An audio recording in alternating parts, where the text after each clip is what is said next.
नमस्कार, आपका अरविंद गणेश दामले चैनल पर स्वागत है। मैं गौरी लिमये प्रस्तुत कर रही हूँ दासबोध। सद्गुरु का महत्व इससे पहले वाले समास में बताया था।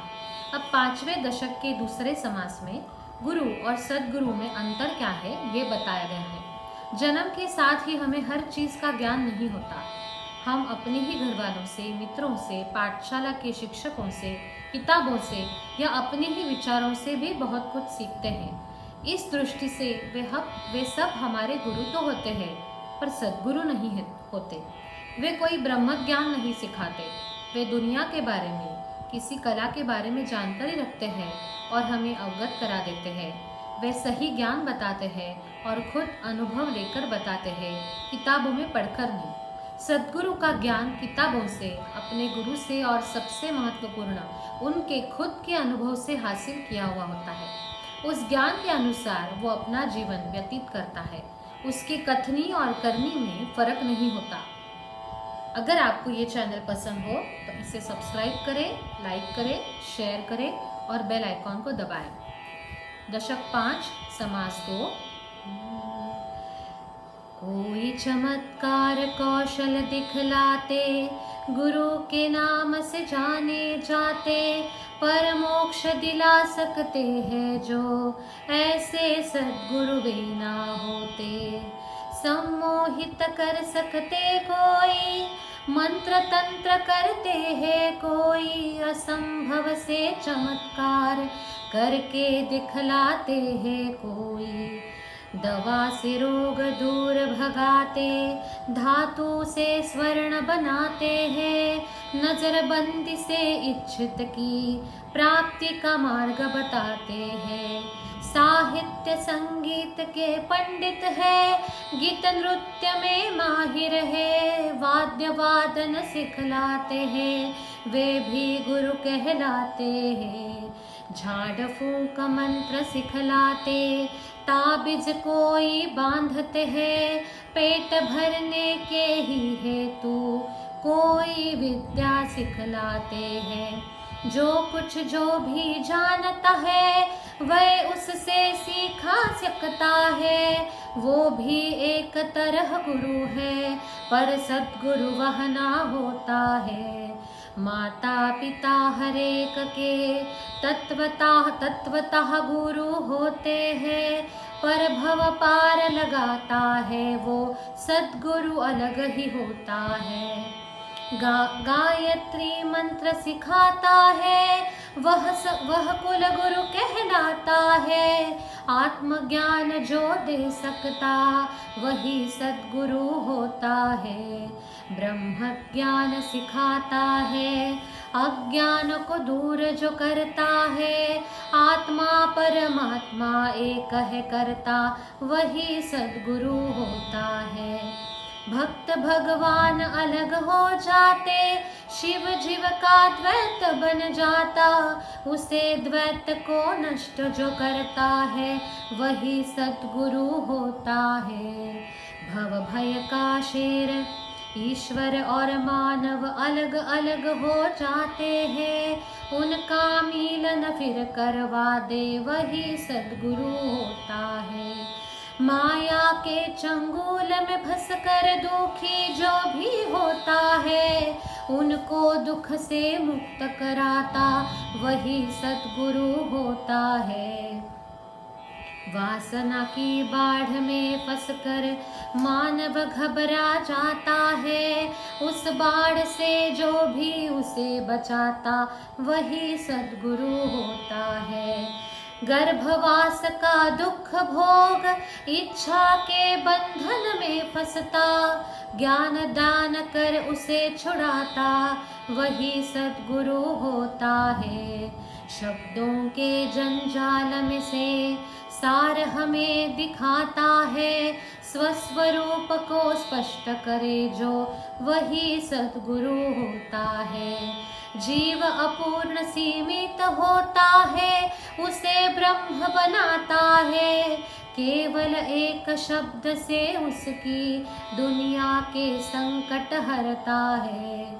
वेदों का ब्रह्म ज्ञान शिष्य को कौर कौर खिलाता है, शिष्य जितना समझ सके उतना ही उसे सिखाता है। वेद शास्त्र सत्पुरुष सभी का स्वरूप का अनुभव एक सा है। इन तीनों का एकत्रित संगम सद्गुरु होता है। संदेह सभी मिटा देता है, स्वधर्म पालन करता है। आत्मज्ञान की बात छोड़ बेकार की बात न करता है। जो भी जब मन में आए वैसा करने लगता है। लोभ से शिष्य के पीछे जाए वह गुरु नहीं भिखारी है। शिष्यों को साधन ना देता ना ही इंद्रिय दमन कराता। कौड़ी के 3 गुरु ऐसे होंगे पर उनसे बचना है। जो सच्चा ज्ञान सिखाता है अविद्या खत्म कर देता है। इंद्रियों पर विजय सिखाता है वही सद्गुरु होता है। शिष्यों को प्रसन्न करने को उनके मन की करता है। वासना चिपक गई है जिससे वो सद्गुरु ना होता है। शिष्यों के कहने पर चलता वह तो अधम गुरु होता है। चोर दुष्ट लोभी होता धन का लालची होता है। ज्ञान बिना ही कोई बैर लोगों को लूटा करता है। बोल बोल कर आखिर वो उनका घात ही करता है। जो देह बुद्धि के बंधन में हमको उलझाए रखता है। ईश्वर से दूर ले जाता वो किस काम का होता है। ब्रह्म ज्ञान होता है जिसमें करने को साधन देता है। वही सद्गुरु शिष्यों को आत्म स्वरूप दिखाता है। प्रकाश नाद अतीन्द्रिय अनुभव या मंत्र कोई देता है। इतना ही ज्ञान जिसे होता वो भगवान से दूर ले जाता है। शास्त्र ज्ञान और आत्म प्रचिति तीनों ही जिस गुरु में है। मोक्ष प्राप्ति के हेतु उसके चरण में शरण जाना है। अद्वैत का वक्ता होता पर वासना से लथपथ होता है। ऐसे व्यक्ति को गुरु बना कोई लाभ न होता है। अनुभव जन ज्ञान ना होता पर बड़ बोला होता है। जो बोले उल्टा सीधा सद्गुरु तो वो ना होता है। सामर्थ्य सिद्धि का वर्णन मन को विचलित करता है। चमत्कार की सुनकर श्रोता बुद्धि की स्थिरता खोता है। श्रोता कहते ज्ञानी लोग ईश्वर सदृश ही होते हैं। सिद्धि वश में होने से सामर्थ्यवान भी होते हैं। कोई सोचते ज्ञान हमारा सामर्थ्य बिना फिजूल है। सामर्थ्य बढ़े स्वार्थ सधे ये ही मन में होता है। ज्ञान से सुख की इच्छा जाए तब ईश्वर मिल सकता है। वासना बहुत पर शब्द पंडित सद्गुरु तो वो ना होता है। वासना बहुत होती है तो विद्वान भी फिजूल जीते हैं। इच्छा पूर्ति की कोशिश करते करते मर जाते हैं। बिल्कुल कामना रहित है ऐसे संत भी कम ही होते हैं। इन सब से अलग जो होते ईश्वर की ही सोचते हैं। ईश्वर शाश्वत है लेकिन मन तो विषय सुख मानता है। ईश्वर प्राप्ति का मार्ग छोड़ भूला भटका रहता है। सिद्धि मिली सामर्थ्य मिला, देह का महत्व बढ़ता है। मैं ही देह ये भ्रम बढ़ता, अधः पात हो जाता है। शाश्वत सुख के बदले में सामर्थ्य चाहना गलती है। चाह के जैसा दुनिया में दुख कोई भी और न है। ईश्वर दर्शन के सिवा कोई भी चाह दुख भी देती है। चाह पूरी हो ना हो पर पतन का कारण होती है। देह का अंत जब होता है, सामर्थ्य भी चला जाता है। पर इच्छाएं रह जाने से ईश्वर से वंचित रहता है।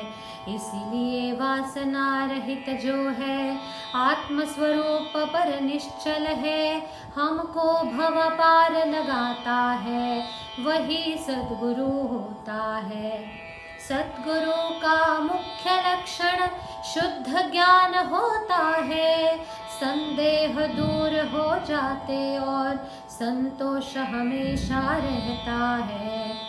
वैराग्य इतना प्रबल कि कोई चाह ही नहीं रहती है। स्वधर्म का पालन करता हर काम भी निर्मल होता है। अध्यात्म का श्रवण करे, हरि कथा निरूपण सुनता है। सदा सर्वदा निकट उसी के परमार्थ का वास होता है। सारा सार विचार होता, जग का उद्धार भी होता है। नवविध भक्ति में से कोई सबको सिखाता रहता है। नवविध भक्ति होती है, कोई साधन होता रहता है। श्रोता जन जानो कि वहाँ पर सद्गुरु का वास होता है। दिल में ब्रह्म ज्ञान होता, बाहर भजन पे निष्ठा है। ऐसी जगह अनेक भक्तों का उद्धार भी होता रहता है। बहुतों का पालन करता, बहुतों की उसको चिंता है। ऐसा समर्थ सद्गुरु सबको योग्य साधन सिखाता है। साधन बिन परमार्थ किया तो वो कुछ दिन ही चलता है। इसलिए सद्गुरु हमेशा साधन को बढ़ावा देता है। कर्म उपासना न होती तो भ्रष्टाचार फैल जाता। लोग फिजुल हंसते उनका परमार्थ भी आश्रित हो जाता। नीच व्यक्ति को गुरु माना तो शिष्य मुश्किल में पड़ जाता। जैसे ब्रह्म सभा में कोई चोर घुसे तो हो जाता।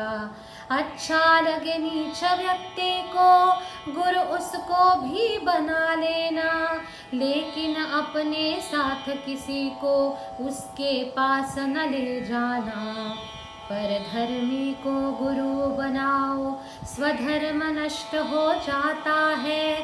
स्वधर्म के ही योग्य व्यक्ति को गुरु बनाया जाता है। जो भी उत्तम गुण है सारे सद्गुरु के ही लक्षण है। पर अन्य गुरुओं को जानो तो सद्गुरु पहचाना जाता है। एक गुरु एक मंत्र गुरु, एक यंत्र गुरु एक तंत्र गुरु।